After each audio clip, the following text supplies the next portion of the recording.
Today I'll be going through every 3D Mario game to see what interesting design tidbits I can find. I think there's more to learn from these games than you might expect, so please keep engaged. I want to see a nice looking retention graph on this video. Hi, I'm Stijn, project lead at Frog Vibes, the developers behind Here Comes Niko and the upcoming $5 for the bus. Thank you for tuning in, this is Stijn at work.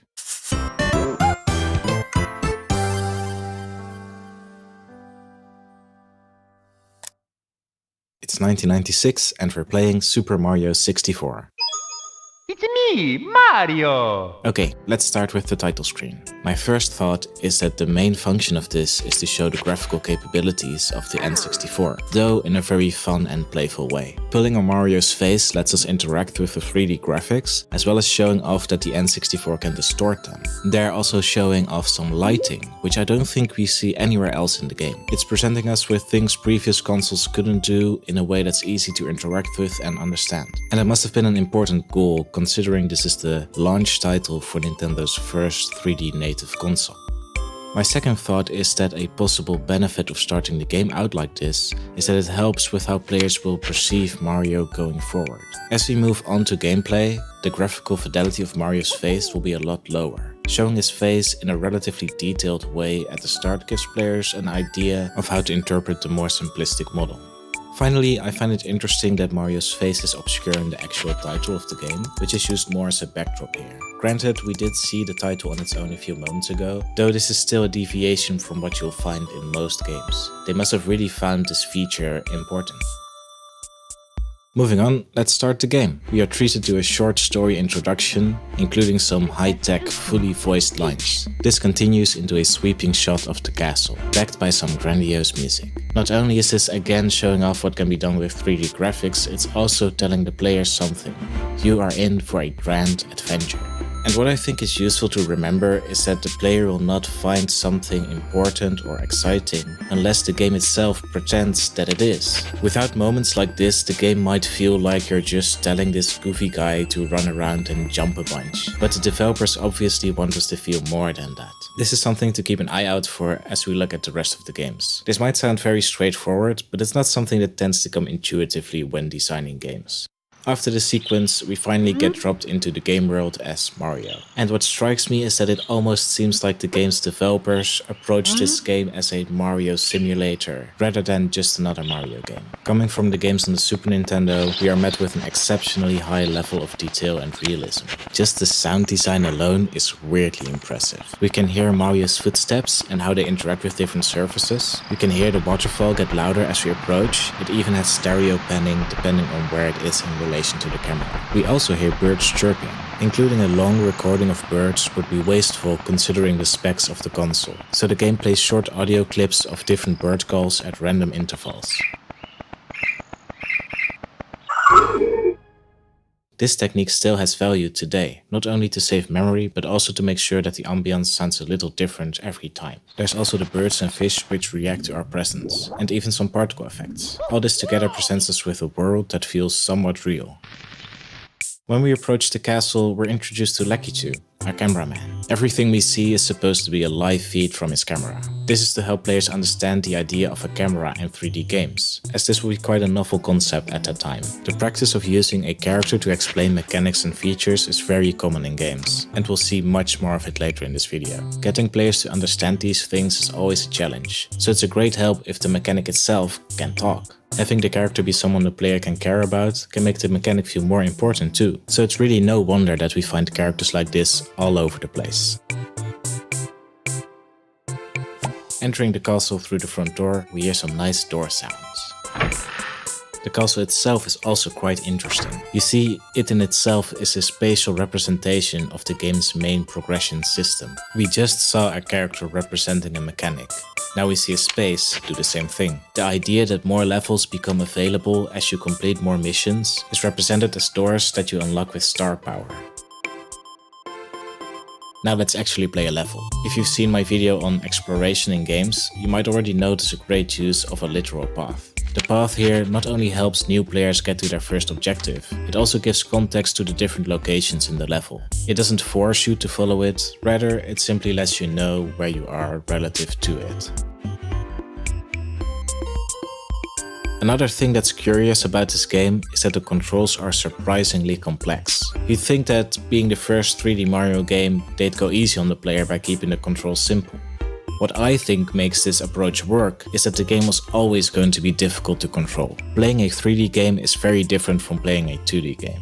Instead of seeing that as an issue, it looks like the developers wanted to embrace it. Playing this game is ultimately getting the hang of the controls, and that's where the fun is. This challenge is balanced out by the obstacles and enemies being a great deal slower and less plentiful compared to the 2D games. They even designed a lot of them to be about teaching the player different controls. Take the piranha plant. You have to slowly sneak up to it to not wake it up.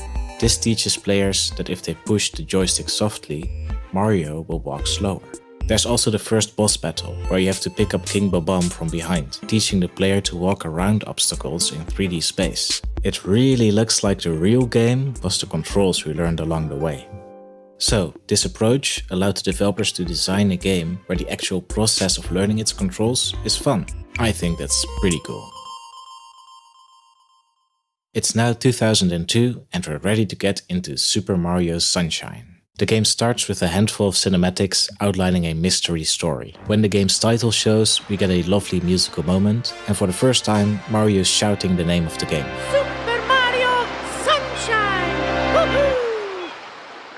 But why? Charles Martinet, Mario's voice actor, does a great job of infusing this moment with excitement. So naturally, some of that excitement is transferred to us. Another reason why a game might want to shout its name at you is to make sure that you know and that you'll never forget it. Think about it. Are there any games that you remember playing, but you don't quite remember the name? Knowing the name of a game makes it easier to discuss it, and word of mouth is still one of the major ways a game gets known. From a marketing perspective, it makes a ton of sense to want players to remember it. Though I'd say as a player, I enjoy the excitement it brings a lot.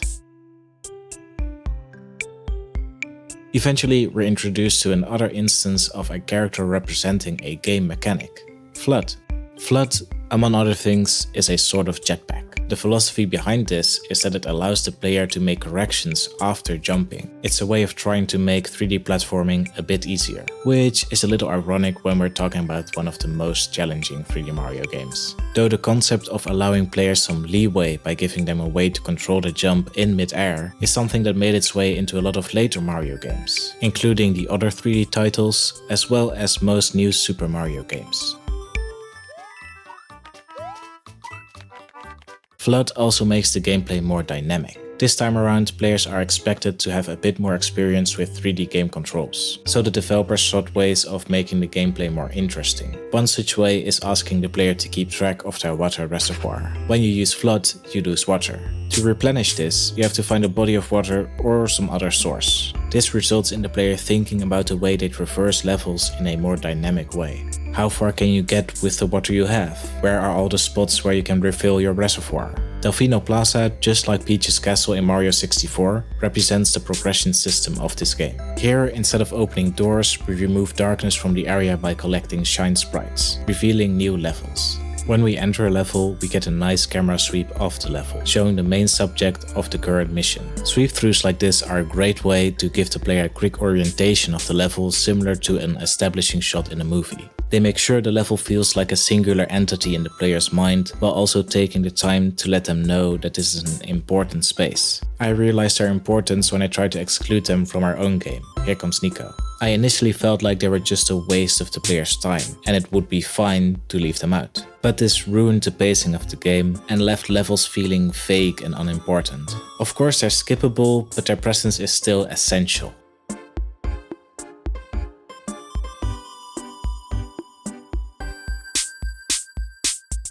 Hey, so we make games. We made Here Comes Niko and are currently working on $5 for the bus. Links to them are in the description, so be sure to check them out. If you want to support us, please share this video and leave a comment. Tell me what interesting things I missed so far, and tell me what other games I should cover. You can also join our Discord to chat with us directly. There we host Game Club, where we pick a new game every month to discuss. Hope to hear from you. Now let's continue. It's 2007, the Wii is about a year old, and we're getting into Super Mario Galaxy. It opens with a bombastic piece of music.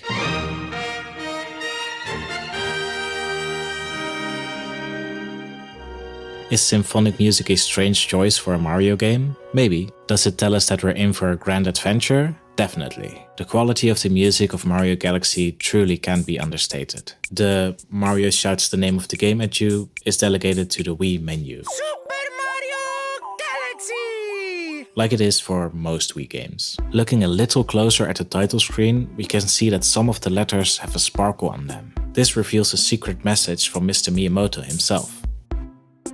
In this game we see quite a few concepts return. The Comet Observatory functions as a spatial representation of the game's progression system. Mario can adjust his jump mid-air, this time through a spin move. Said spin move is represented by a lovable character. The Hungry Luma is another example of a mechanic turned into a character. And every level starts with a nice camera sweep.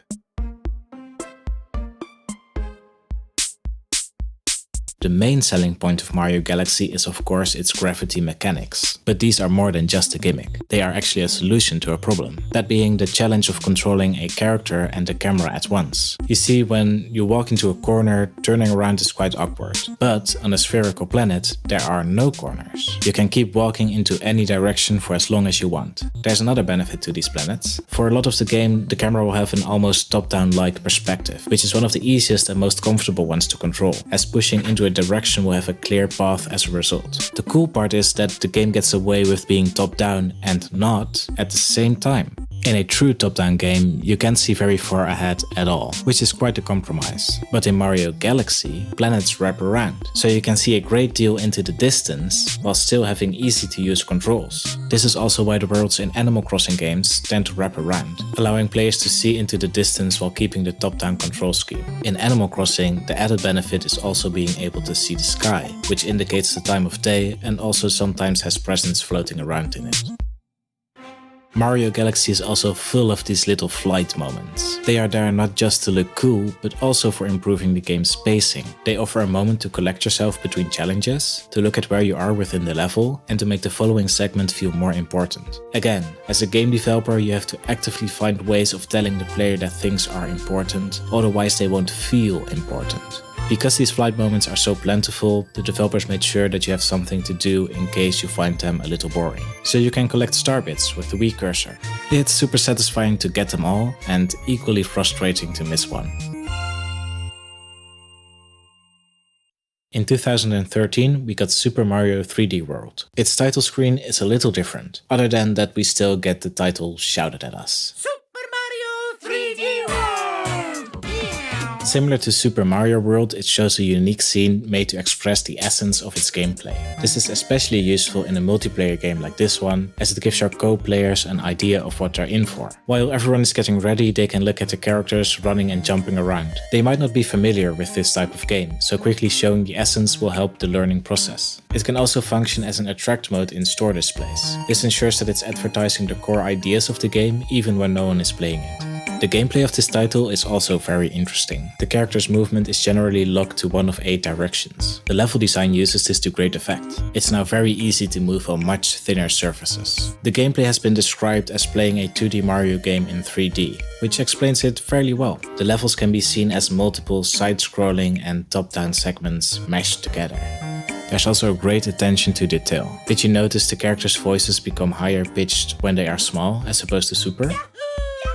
The main feature of this game is of course its multiplayer. This game has some fantastic hop-in, hop-out features. There are a ton of chances for a player to decide to begin or stop playing, or to change their character. This shows that redundancy is a very good thing, by which I mean a designer can give players multiple ways to achieve something, in this case changing the player lineup.